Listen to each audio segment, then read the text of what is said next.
one of those four faces. He's also called him the Gandalf of podcasting. He may have had a longer beard at some point, but anyway, beside the point.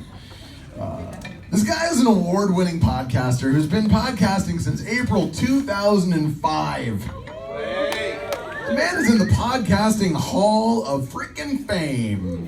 His show has been described by many as the most entertaining and unique of all the podcast about podcasting offerings out there. He has that rare ability to explain complicated concepts and processes in an easy to comprehend way. I think it's because of his teaching background. My favorite segment on his show is the Because of My Podcast section, where people from all over the world share what has happened as a result of starting a podcast. Impact, influence, yes. I would like to welcome up on stage, Dave Jacskon.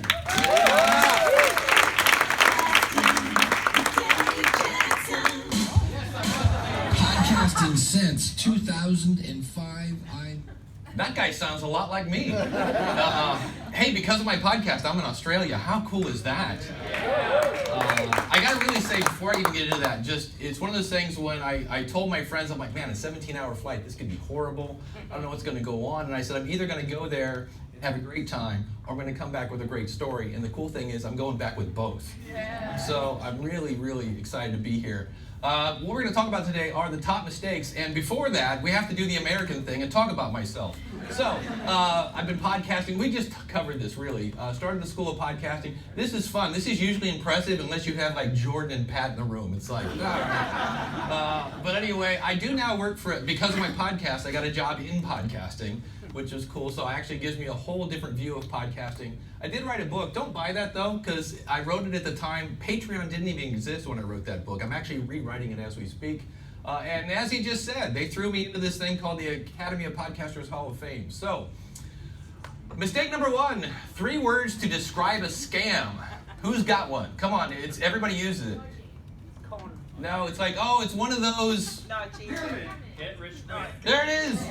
Get rich quick. This is the mistake, the biggest mistake I see so many people do. And it's not the get rich part. It's the quick part. And I see people, though, time and time again, man, they just jump into the pool and they're like, I'm ready to get rich quick. And I'm like, but you do know that that phrase is used all the time to describe something that's kind of like one of those. It just really doesn't happen a whole lot. So that is mistake number 1. You come in, we're actually going to talk about that a little later, but another one is the whole quick cash. People are trying to do this. It's called fund crowding, which is I'm trying to get the money before I get the crowd. Well, there's a reason it's called crowdfunding, but that's not as sexy. I really like the money part. Well, okay, but you got to do the work. So that is definitely, again, something here. Second one, anybody can talk into a microphone. That is true. The good news about podcasting, anybody can create a podcast. The bad news about podcasting, anybody can create a podcast. And so, it's one thing to press record, it's another thing to actually make content. And so some of us that remember these, right, we know how to press record. Right, you had that. For those of us that remember the VCR, right, we could press record on that. It's one thing to press, it's another thing to make great content. And so it really boils down to, first you listen. And you're like, wait, no, this is about podcasting. This is where I talk. No. The first thing you do is listen. And what I mean by this is go into wherever your audience is. And that could be a Facebook group. I keep hearing where these are coming back, LinkedIn groups. I'm like, really? That's what they say. Reddit. I actually go to a meetup. I started a meetup. So if you don't have a meetup where you live, do you guys have meetup.com here? Yeah. So I actually started the Northeast Ohio Podcasters Meetup. And one of the things I do about that is because I want to listen. Yes, I go there and talk, but I'm mainly there to listen, to find out what people are struggling with so I can fix it.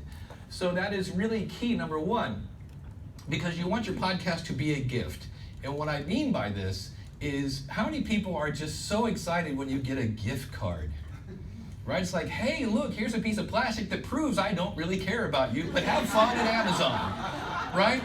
You don't want that to be, because that's really, here's the bare minimum I could do to give you a gift. Thank you so much.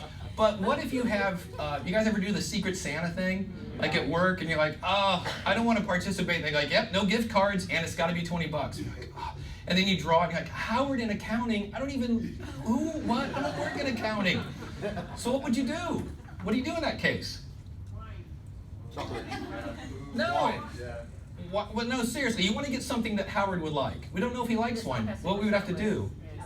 We'd have to ask somebody, what is Howard into? And they're like, oh, he's a big gamer. And there's this new, like, controller thing out. You're like, oh, cool, and it's $20. So you give Howard the gift, and Howard opens it up. He's like, oh, man, I've been wanting one of these things. That's how you want people to do. I helped a woman once. She did a show called Special Mouse. And it was about how to take kids with special needs to Disney. Because she had a kid with special needs, and she took him to Disney. And she never had huge numbers. But the people that found that show were like, oh, man, I thought I was the only one going through this. I can't believe, oh. And what was weird is she actually got a sponsor because there was somebody in Florida that specialized in, you guessed it, transporting people with special needs. It's all about that niche. So you want people to have that kind of like, oh, where has this podcast been my whole life?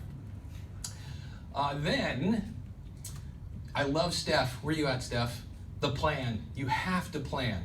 This is a logo for Second City in Chicago, where half of Saturday Night Live came from. And improv is always fun. Hey, give me 3 things. Okay, it's a banana, a shoe, and, I don't know, Tasmania. Okay, make a skit out of that. So I actually went to this, and I'm here to tell you that these are people that do it professionally. And I'm going to say 60% of the time you're like, well, that was 15 minutes of my life I can't get back.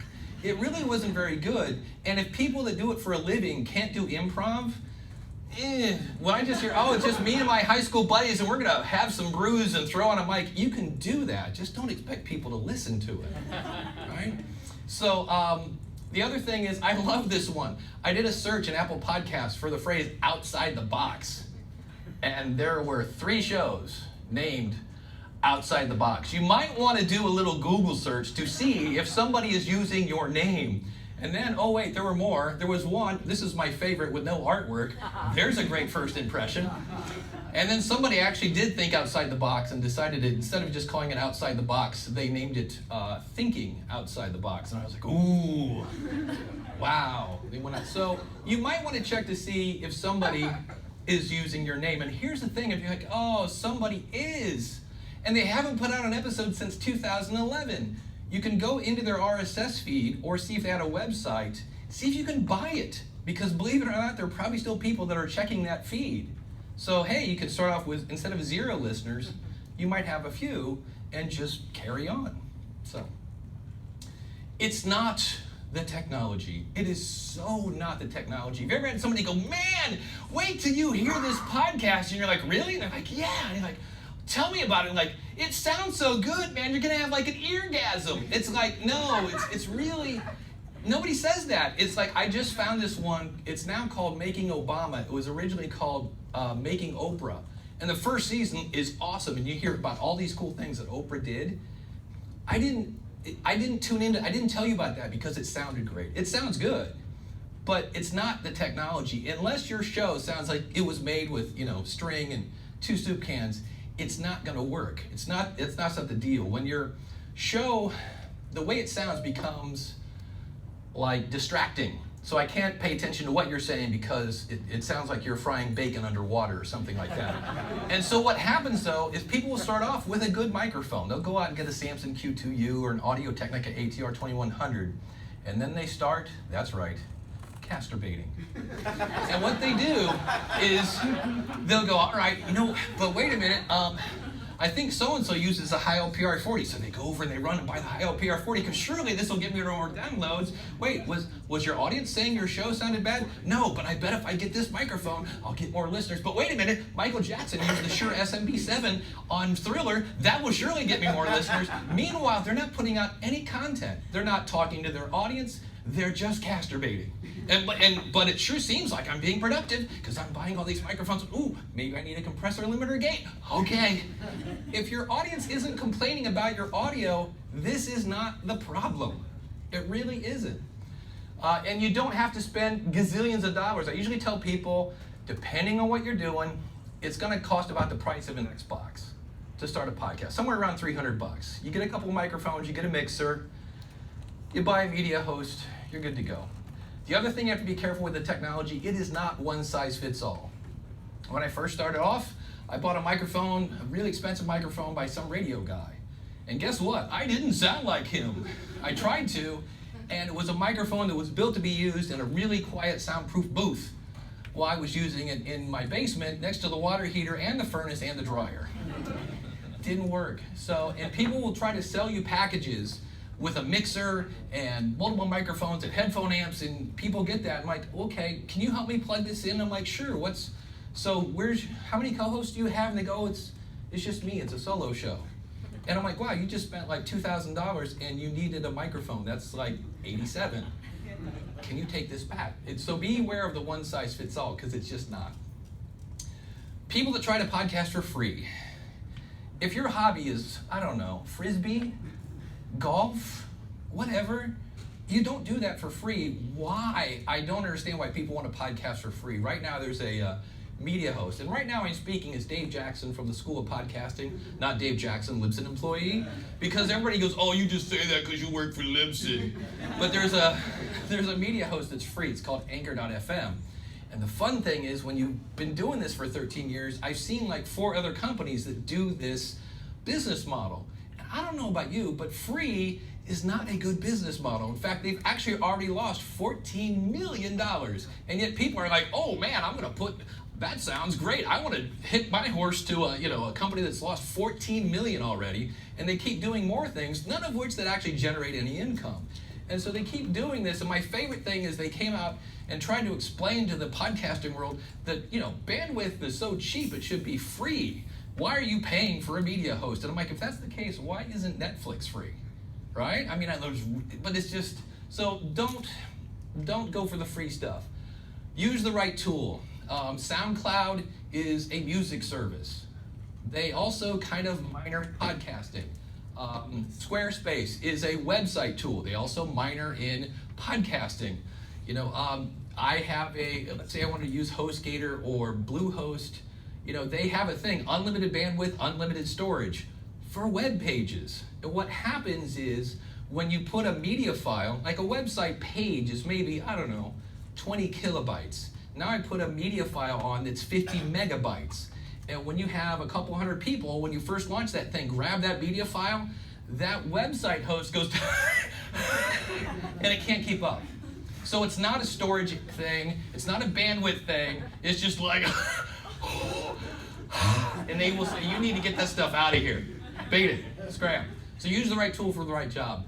Number 5, realistic expectations. And this kind of is a minor replay, when I thought about this later, of get rich quick. But it is a case, it is a long tail, and I have an explanation of this. Good old Jerry Seinfeld, right? The guy now has more money than God. He's always selling the same content over and over and over. But you may not know, it took him 4 years. Everybody say 4. 4 years to get on the Tonight Show. Think about that. How many times he's auditioned or whatever he had to do, and hey, tonight the agent's going to see me and I'm so excited. 4 years. He finally gets on the Tonight Show. He did great. He hammered it, just nailed it, and Johnny's giving him the okay sign, and everything is great. And I got called over the cap. 9 years he did that. 9. So we got 4, we got 9. That means 13, right? Everybody say 13. 13. Everybody say years. Years. Not weeks, not days, not months, years before they finally gave him his own show. The show was so bad when it first came on, it was almost canceled the first 4 years. His audience hadn't found it yet, and it was just so different than the other shows. So if we think about this, that means that it took 17 years for Seinfeld to be a hit. And I'm not making this up. People will contact me and say, I want to start a podcast and I want to quit my job in about 3 months. And I'm like, ain't gonna happen. Valerie Geller has a book called Beyond Powerful Radio. She says it takes 3 years. I'm not saying it takes 3 years, but I will say I've known a lot of people that are now doing live events. How long have you been doing your podcast? 3 years. I now get so much from sponsorships and affiliate sales, and I have an online course now. Great. How long have you been podcasting? 3 years. So it can come quicker than that, But I have noticed a lot, it's 3 years. So I always say, you gotta bring the passion, because that first year, number one, you're still probably finding your voice, your audience is still finding you. Your second year starts to get some traction, the third year things really hit the road. And there are ways to shorten that up, but again, just the first thing is, it's gonna take a little bit of time. Number 6, this one I love. Dave, I'm not getting any feedback. I'm not getting anything. And I go to their website, and number one, the word is contact. People are looking for the word contact. Not buy me a beer, not take me to lunch, not whatever. They're looking for the word contact. And I will go there, and there's no contact page. And if there is one, there's no email address. They might have a Twitter, which is great, because of course back in the day, that meant I had to communicate with this person at 144 characters at a time after they followed me so I could DM them. Hey, that's easy. No voicemail, no what, it's like, if you want feedback, if you go to my contact page, I have voicemail, email, speak pipe, you name it, you whatever, smoke signals, whatever you want to do, contact me. But it's amazing, because you need that feedback so that you can make a better show. This is, oh my goodness, your first impression. Would you get on a bus that doesn't say where it's going? But I mean, most of them, right? It's like, hey, we're going to 13th Street or whatever, and you get on. But so many people have a podcast that has no clue where it's going. I mean, you literally start off, and it's insane. So what should your first impression be? Well, how about, what's your show about? Welcome to the blah blah show, where we talk about blah blah blah, right? Today we're going to talk about yada yada yada. So, right, so what's the episode about? And then this one, depending on how you want to do it, but there are a lot of podcasts to listen to. Why are they listening to you? Now, this does not mean you have to go, well, hey, I've been podcasting since forever, and and just spew all your credentials. Jordan does this really good. He'll just say, well, I remember when I was studying for the bar. Oh, well, he studied for the bar. He's a lawyer. Well, I remember when I was practicing this. Or Pat will say, I remember when I was doing the Green Academy, my ebook thing, and it took off. Oh, wow, that's cool. So it's a way of dropping your credentials without just saying, hey, look at me, I'm wonderful. Right? So there are ways to do that. But people should know, like, why should I listen to you? But this is the one. This is just the train wreck over and over and over. It's my co-host. And again, everybody's going to go improv. I want to do something funny and zany. So really the goal of your co-host is to just say, all right, and join me as the crew. It's Ernie, it's Bert, and, Cookie. So it's like, oh, hey, I'm Ernie, I'm Bert, and Cookie, right? I just need to know what they sound like. But instead I get, hey, it's Marge, hey, what's up? All right, yeah, so ready to kick it. Okay, and we got Steve. Yo, it's Stevie-O in the house, ready to do it. Okay, ready. And then it's like, and we've got, Biff. Well, yeah, we're here. Had a crappy day at work. I'm here. Like, what? And meanwhile, minutes later, and the stupid American in me, I brought up the example of Walmart. You don't have Walmart here. I just realized this. But you do have Target, I believe, where they have greeters. So picture this. I'm getting ready to come here. I need travel shampoo size. I need some sunblock travel size. And I go in. Could you imagine if the greeter at Walmart, I walk in and I'm like, hey, can you tell me where the travel stuff size is? The travel size? And he goes, yeah, I'll tell you in just a minute. First, I got to tell you what my cat did on the rug today. And you're like, no, I'm trying. I got to get going. I got a plane to catch. No, wait. I got to tell you about my French toast recipe. Wait till you hear what we did. Get to the content. I mean, how annoying would that be? Would you go back to Walmart? No. So why am I going to listen to your show when I'm trying to get to the content? You made this really cool headline because you used his great tool, and you've got it now. And you're like, oh, I'm in on it, but I can't get past the French toast recipe. Get to the content. Here's another great first impression. No artwork. This one drives me nuts. And this is actually a really popular show, talking about headlines. When I'm Googling something, I'm not going, you know what I really need to find out? Episode 16. The title of your show should be fairly obvious. A great test to know if you have a good show name is to go to somebody saying, hey, I'm going to start a show called yada yada yada. And they go, and then say, what do you think the show's about? When they tell you what your show is about, that's a good name. School of Podcasting, Logical Weight Loss, Weekly Web Tools, Sex with Emily. There's another one that's like, I think I know what that show's about.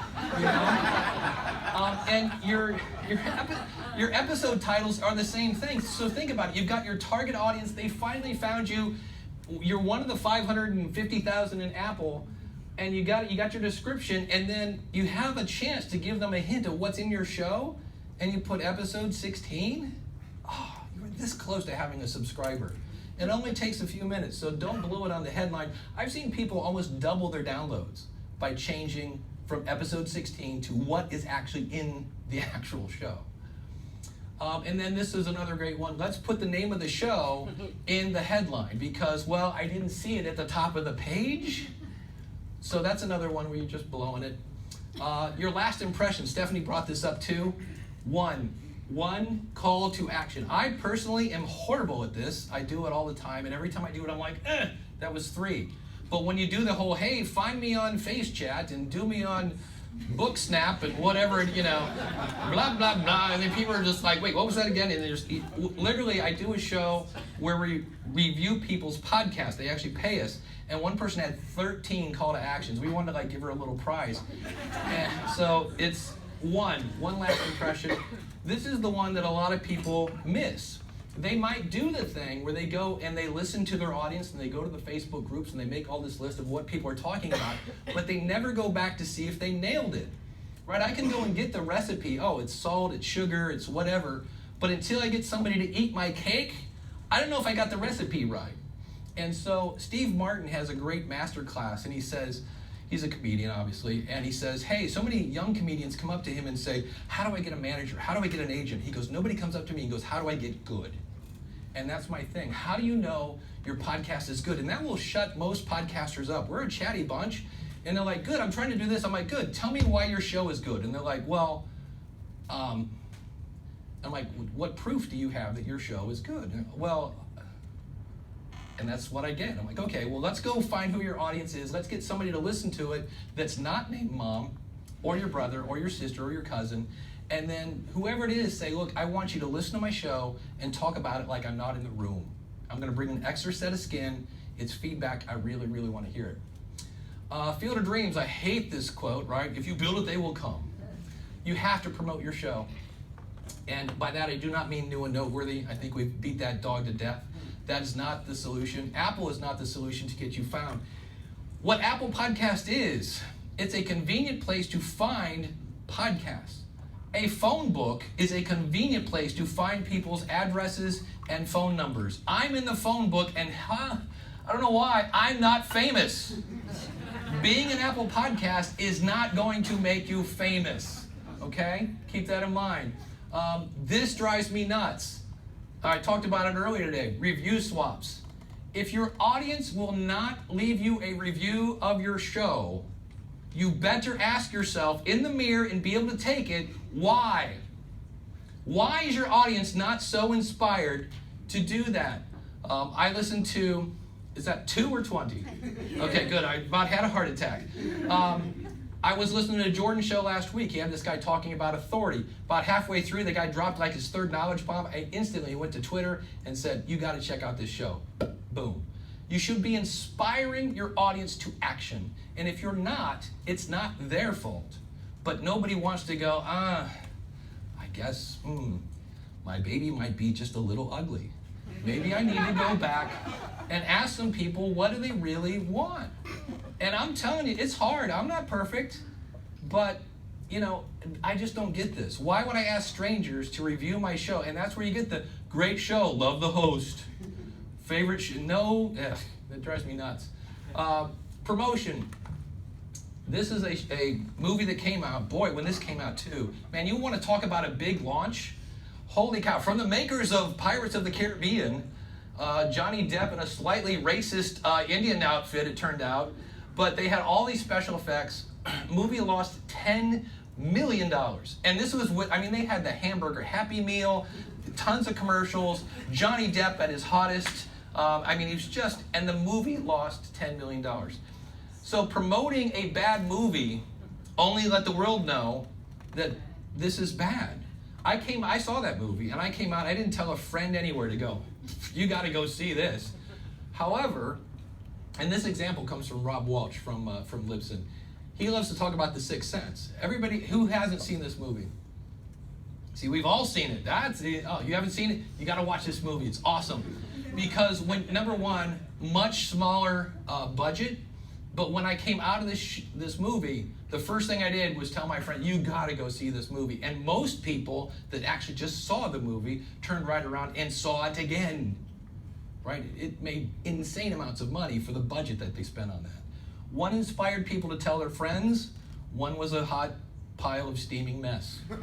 Right? And it didn't matter how much promotion you did. And that's where I see people they're like, well, I'm trying to figure out how to do a Facebook ad. And I'm like, have you figured out if your show is good yet? Because you're about to do a Lone Ranger. So, in conclusion, a couple things here. Number one, podcasting is not easy. It doesn't mean it's impossible. It just is not easy. It's not just talking into a microphone. It takes a lot of time. When I hear people go, yeah, I've got my first podcast down, they're like, I'm going to start my second one. I'm like, good. What are you not going to do anymore? What are you giving up to do your second podcast? Because there's still only 24 hours in a day. And they go, oh, yeah, because you still have to promote it. You might be able to do a second show, but you now have to promote that second show. So it does take a lot of time. It does lead to relationships that can change your life forever. I've gotten 2 jobs. I got hired at a college to teach there, and then I got hired at Libsyn. From that, I've met awesome people like Ronsley that happened to be at an event. Well, how did I get to the event? Well, I was at another event, and people heard me from my podcast. I actually have a segment called Because of My Podcast, and people just chime in with all the most craziest things that never would have happened because they had a podcast. The one that really changed my life was I had a guy email me, and we talked. This is why I don't think reviews matter. He emailed me and said, hey, Dave, I just want to let you know I heard your show, and my best friend of 25 years he died very quickly from something. I forget what it was exactly. I lost my job, and I thought I had cancer. My favorite day of the year is Halloween, and I was going to kill myself on Halloween 2017. But I found your podcast, and you said sometimes podcasting will give you a purpose. And I just want to let you know, I'm not going to kill myself anymore. I started a podcast about one of my passions. Obviously, I need to go talk to somebody, but I don't want to kill myself anymore. And what was cool is he left me his phone number. So I called him on Halloween and said, dude, and he's like, no, this is Dave Jacskon. I'm like, yeah, it's Dave Jacskon. I go, look, man, I need all the listeners I can.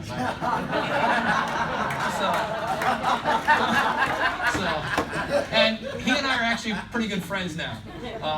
But it's really cool. Now, podcasting can lead to bitter disappointment. Here's a key point about Netflix. Netflix knows what you like. They know. They don't guess. They know what you like. And they make shows based on that knowledge. And guess what? They still fail on occasion. So there may be times when you follow the recipe. You ask and they're like, this is what I want. And you go, this is exactly what you want. And they go, not anymore.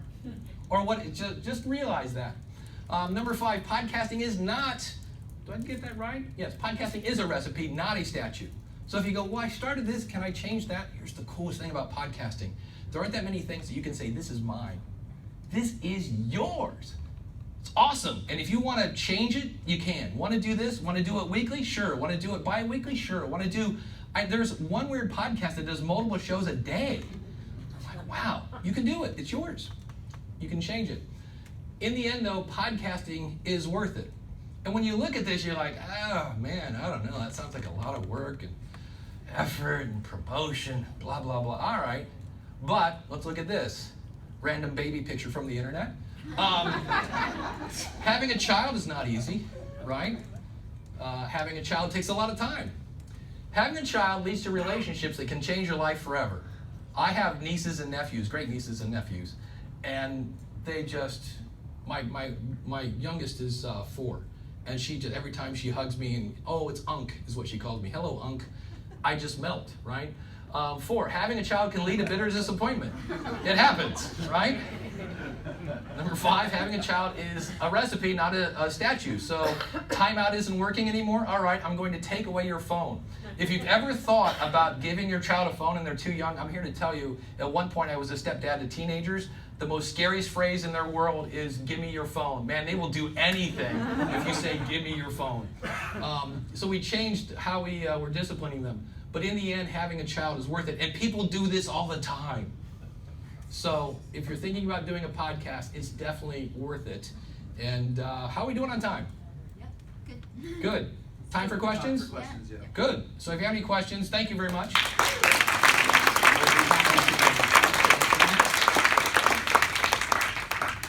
10 minutes for questions. Good. So, That's exactly yeah. what I planned. Nice. Well played, sir. What have we got? What's in the crowd? Questions, thoughts? If not, we can. I have bonus mistakes. Oh, yeah. Yes, no, maybe. Yeah, we got one question over here. We got the catch box. It's been playing up. You hear me? Yeah, I can. Do you have sorry. any podcasts in store? Like, what is there anything you've got planned for the future? Yes, I actually have one right now. It's double secret probation. I actually can't tell you because what I'm doing is it's actually in Apple Podcasts right now, and I wanted to see how many downloads do you get if you don't promote it at all. Like, what does being in the phone book bring you? And so far, it's about 9 downloads an episode. And you're like, but you're in Apple Podcasts, along with 550,000 other podcasts. So and this is why I end up doing so many shows, is because somebody goes, well, how many downloads do you get being an Apple Podcast? And I'm like, I don't know. Let me start a show and find out. So keep listening, and I will. That's something. Next month, what I'm gonna do now is start promoting it on social, and then eventually, when I get all that done, I will actually tell my audience, hey, if you're tired of my normal 20 to 30 minute format and you want a 9-minute or less podcast about podcasting, go listen to. So, but thank you for the question. Got a question here in the middle. Yes. Can you compare and contrast and provide your opinion on the show name, your insert your name show, versus a title that depicts very clearly what the show's about? Yes, I have a great example. A friend of mine said, I want to start a show, Dave. I'm like, great, what is it about? Ham radio. Okay, cool. I go, what's the name of the show? He goes, Faux Time. And I'm like, what? He goes, Faux Time. And I'm like, how do you spell that? He goes, F-O Time. And I'm like, F-O? Because like when I hear F-O, I can think of a couple of things that, like, what are you guys doing in ham radio? And he goes, no, it's like an inside joke thing. He goes, everybody in ham radio will get it. I'm like, okay. I'm like, you know your audience better than me. I'm just saying, I don't know what that's about. He goes, ham radio people will. But nobody in ham radio goes to iTunes and searches for Faux Time. What do they search for? Ham radio. So he comes back about a month and a half later. Hey, Dave, you know how you said that wasn't probably a good name? I'm like, yeah. How do I change my name? Am I totally screwed? No, your podcast is a recipe, not a statue. Let's change your artwork. Let's change your title. Let's change this and that. Change the name to Ham Radio 360. And his numbers tripled. So, because the parts that he had was from him telling his friends and family, but he wasn't getting found anywhere because nobody was searching for Faux Time. So, yeah, anytime. The problem is we were talking about keywords yesterday. So what if I'm doing a show about a TV show? Now, how do I put the unofficial podcast of, Married at First Sight or whatever TV show you're looking at? That's where we're all kind of slightly frustrated with Apple because there's no guidelines when it comes to how many keywords can I put. The stuffing I was talking about yesterday is, it'd be like if I did a show for real estate and it was like Dave Jacskon, which is what Apple wants now, just her name. Dave Jacskon, real estate, house flipping. It was literally like a list of like 18 keywords. That was obvious. And those people are getting rejected. There are some though that I'm like, the one guy, he did a show about soccer, and the only thing I saw wrong was in his author tag, instead of a first and last name, he had an email address. And I actually told him, I said, can you email Apple? Here's the address.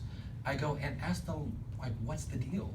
I said, because I can't find anything. So I can't wait to find out when he emails me back to find out what it was. So for now, we're all just saying stay conservative with your keywords and don't go crazy with that. So Harry has a question. Mr. Durad, how are we doing on time? 5 minutes. 5 minutes, excellent. How many podcasts have you created? Around 32. And some of them were when I won an award for customer service many moons ago, and I decided I was going to start a podcast about customer service, and I could go out and I'd be a consultant, and you have these delusions of grandeur, and I was going to do this, and I did about, anybody want to guess how many episodes? 7, that's right. I think it might have been 6, and it was me, and I'd be like, I went to McDonald's today, and they didn't even say, nah, man, the service went, and it was just this grumpy old man screaming about bad service, and I was like, I thought this would be cool, but I don't want to listen to this. I didn't go ask I thought I knew what my audience wanted to hear. I didn't ask anybody. I didn't go contact people that are in customer service going, what are your biggest pains in I just had an idea, had a concept, grabbed a mic and let it go. And so that's one. I did one called the Dates from Hell Show. I did this, don't do a podcast on a dare. So it was me and my ex-wife. We were swapping stories about just horrible dates we'd had, and her friend said, that's a podcast. And I'm like, oh, you know what, it is. So I got datesfromhellshow.com, had a custom 800 number. It was like 1-800-DATES. And our idea was I was actually gonna get like a picture of like Harry or somebody really sexy and put it on a dating site and have it, like an actual profile. And then when somebody tried to date me, I would say, I'm really sorry, I'm not actually a real person, but do you have a Dates from Hell? And then we had our phone number. We had like 4 stories. And here's another, this is a great lesson. Never plan on your audience to provide the content for your show. Why? Because when you first start, you don't have an audience, which means you have no content. And the other thing was, our monetization thing was, we're gonna start this show, and then Match.com and all these other dating sites had affiliate things. Oh, they're like, this is awesome, we have our audience, and hey, if you wanna start online dating, go ahead and click on that. I did not think, we just had people say the most horrible stories that they experienced online, and hey, if you'd like to have somebody drop their pants in a restaurant, by all means, go over to Match.com. So that was one that didn't work, and then I've done some like weekly web tools I did for 10 years, and I just was kind of like, I think I've talked about every web tool on the web. I did the Marketing Musician. Well, actually, let's go back. I started off the Musician Cyber Cooler. This is in 2005, because back then it was all about cyber sex. And then cyberspace, but cyberspace got synonymous with cyber sex, so I changed it to the Musician's Cooler. It's where musicians come to trade advice. Big old picture of a water cooler on it. Nobody knew what it was. They'd hear Musician's Cooler. They're like, is this like a wine thing? Like, no. So then I changed it to the Marketing Musician. Finally, my audience knew what I was talking about. And you know how they say starving artist? There's a reason for that. And that audience has no money. They would occasionally buy my book I had, but they just monetizing that audience. And I know a lot of people that were in the Marketing Musician area. We all just went, okay, we're done over here. There's no money, and we all left. But that's one that I did for like 10 years, and I was just tired of saying, pay attention to your audience, don't be a weenie to the bar owner. There are only so many things you can do. So after 10 years of that one, I was like, all right, we're done with that. And here's the other great thing about that. I interviewed a guy, and for whatever reason, because everybody thinks this is stupid now, I decided to split the interview into 2 parts. And I did part 1, and at this point, I'd started being very sporadic with my publishing, because I just kind of lost my passion for it. And I put out episode 1. I never put out episode 2, and I didn't get one comment that said, where's episode 2? And I went, that's exactly why I'm not doing the show anymore. So. You got time for 1 or 2 more questions. Okay, cool. Here, check. Hey. Yes. I'm going to throw a grenade because I know how you feel about this stuff. Oh. Media hosting. Yes. Anchor.fm. SoundCloud. Yeah. I'd like you to do the Dave. Well, this is what to do the Dave. It's time for Dave to pop a cork. And this is where I got my teacher on. My background's in teaching. And so I have criteria. I want you to A, charge me for your service, because I've seen many of these companies go out of business. I want you to offer support. I want you to give me stats. It'd be really nice if they were accurate. And if you want to have fun, Google the phrase buy SoundCloud plays. That's why no legitimate sponsor will sponsor you if you're on SoundCloud, because you can just buy 1,000 plays. That's not going to work. I want you to let me leave your service. If I decide I don't like you, can I leave and take my audience with you? So I have all this criteria. And the fun thing about Anchor, besides the fact that it's free, but this is the thing I love. We all love stats. We love James' presentation yesterday. We're podcasters. We want to chew on our stats. For the record, staring at your stats will not make them grow. just so you know. But they have a thing in Anchor, and it's kind of weird because it's like gray text on a gray background, that if you don't want them to submit your show to Apple, you have to check this box. Well, most people don't, so they sign up and they submit your show to Apple for you.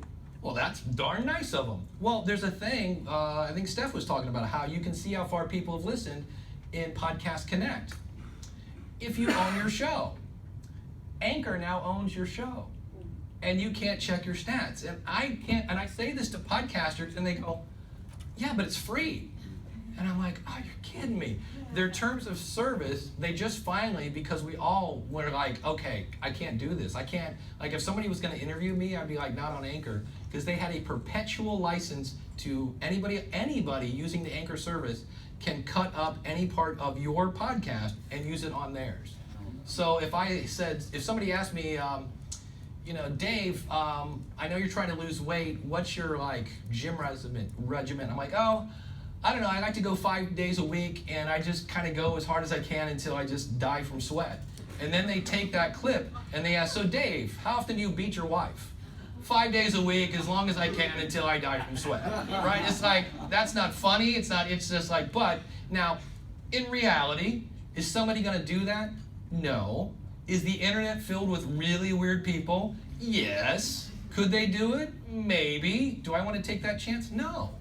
And the thing that gets me when I hear people go, I don't have money for media hosting. I used to have a serious Mountain Dew problem where I would drink a 20-ounce. I would end up basically drinking the better part of a 6-pack a day. All right, and at work they had in the vending machine, I think it was $1.50, and I would drink 2 of those a day. So there's $3. 20 days in a working month, there's $60 a month on Mountain Dew, and you won't spend 15 on media hosting. I'm like, you're killing me. So, and SoundCloud is there's a new tag, it came out 2017, so you can say your podcast is serial or a series. They've yet to implement that. They're not really a media host. So is that enough? Thank you, sir. Because I know we're out of time. So thank you very much. Dave Jacskon, everybody.